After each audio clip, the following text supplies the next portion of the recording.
Hey, it's Don Skaggs again with Empowered Inventing, the one place where we try to help you help other people by taking your innovation, the right opportunity, and sound wisdom to turn them into real things like products and businesses.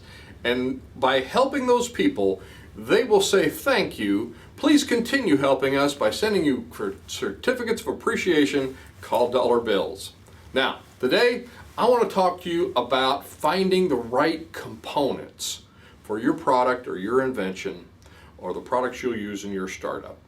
Now, when I say finding the right components, a lot of inventors and entrepreneurs, a lot of times you just end up paying for things that you don't necessarily need. Let's say you need to research a product really, really well. You could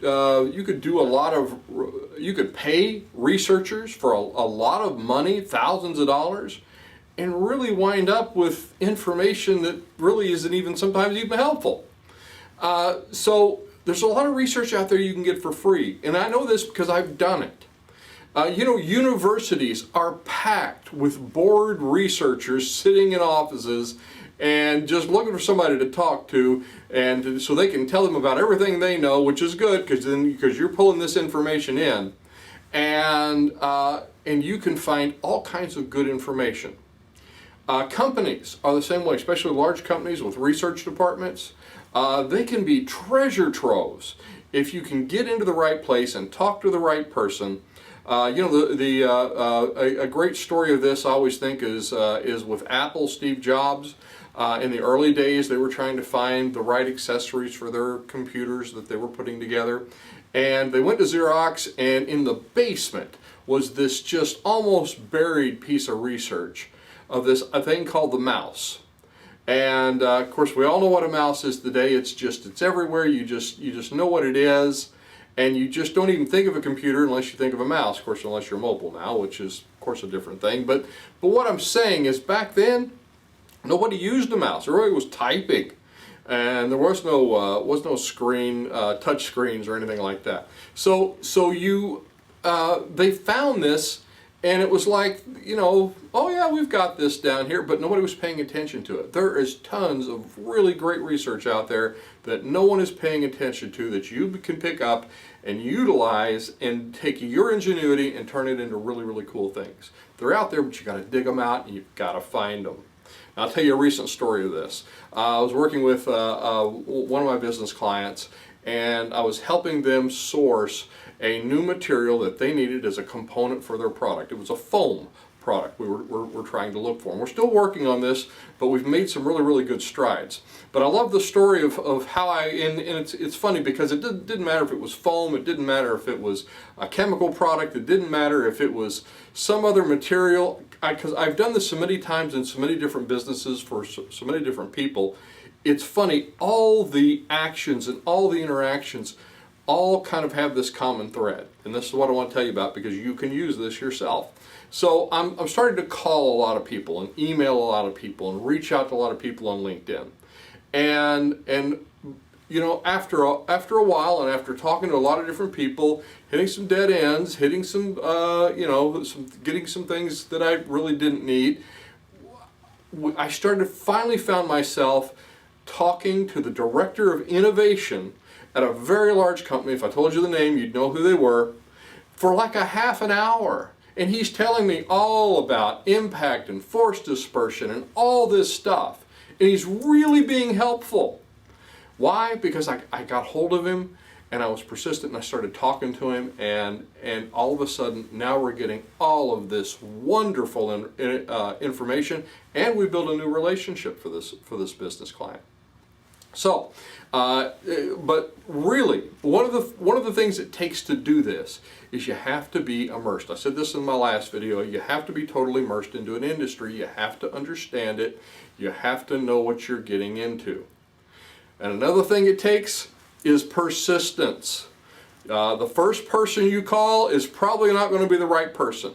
The first person you call may be a gatekeeper. The first person you call you think they know what that they have the answer you're looking for, or the product you're looking for, or they know how to identify the component you're looking for, but they don't.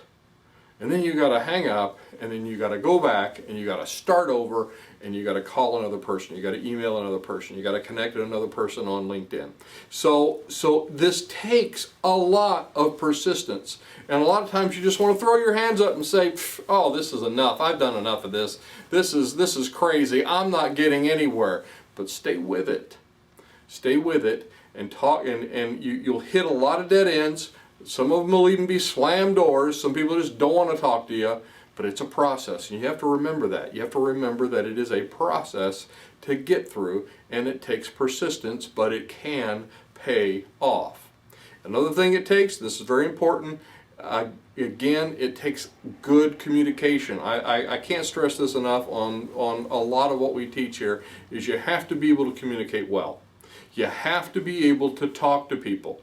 And when you're talking to people, I like the old adage, the old proverb, if you will, to be all things to all people.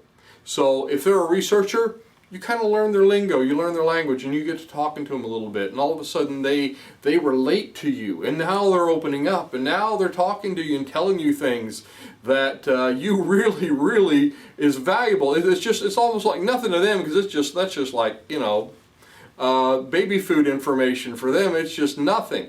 But to you, it's extremely valuable, and you're just furiously writing or typing all this down. So I've seen it happen. If maybe they're a salesperson or a marketing person in a company, you've got to relate to them on their level. It's a different kind of conversation. Maybe they're in management. That's a completely different mindset as well. So you have to be all things to all people.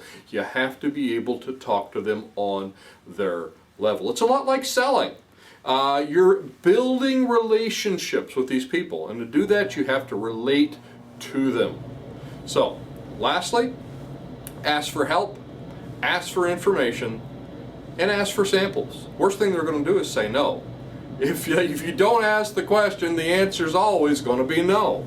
So you have to talk to them right, but if you talk to them right, they can end up doing a lot for you. You might get them really interested, really opened up. Number one, they're giving you a bunch of information. They're really being very helpful, and maybe they're directing you. Maybe they don't even have what you need. Maybe they don't even have the information of what you need, but they might know the right person. And a lot of this is connect the dots, and you get 5 and 6 and 7 dots down the road before you really hit the pay dirt. Again, that goes back to the persistence piece. So you talk to them right, they can do a lot for you. And if they have samples, just ask them. Just say, you know, I'd like to, could we get a sample? We'd love to evaluate this, see if this will work. We might turn into a great customer for you. So again, we teach a lot more about that in our classes and some of the other videos, so check those out. But again, I'm Don Skaggs. This is Empowered Inventing TV. Be sure and like, subscribe, help us to build our tribe, and I will look to see you at the next meeting, workshop, maybe one of our online classes, or on the next video.